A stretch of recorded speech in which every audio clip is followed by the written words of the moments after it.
what role does economics play in society? Of course, the traditional observation is that ideology is invisible, that it's the oxygen we breathe, and it performs this role which is the most unnoticed and important role of all, which is it's the anchoring direction, the vision of the good life, and a set of linked incentive systems and cultural norms and economic norms that guide us towards it.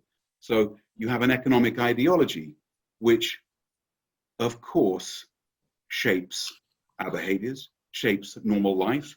But we've also had an economic ideology that if you ask about the common good, it's kind of showing that wheels are coming off it in terms of its ability to deliver on the common good. Of course, in the past, it's lifted hundreds of millions of people out of artisanal poverty.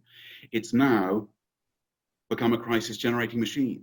COVID-19 was not a black swan. It was the product of a crisis-generating machine, of a model of economics that gave us systemic habitat displacement, that give us mass urbanization with 4.9 billion people expected to be in Asian and African megacities by 2035, that's given us climate change, that's given us broken fields, it's given us cramped, unsanitary conditions in which pandemics spread, it's given us the global supply chains to maximize disease transmission, it's given us the maximum individual, corporate, and national debt to leverage the instability and give us this combination of demand and supply shocks in a fragile economic system. So COVID-19, of course, is this symptom of an economic model that's this crisis-generating machine that's doing anything but supporting the common good. And the question is going to be, what do we do next? What does it look like? And I see, to pursue this motoring analogy, capitalism is this extraordinary machine for unlocking human ingenuity.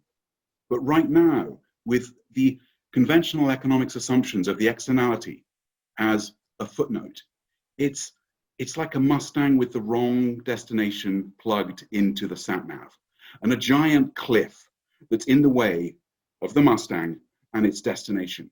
And it will always go over that cliff of the boundaries of the ecosystem, both people and planet, if it assumes that there are no boundaries, if it assumes that economics is in some way superordinate to the planet and the people within it, then of course it will go over that cliff.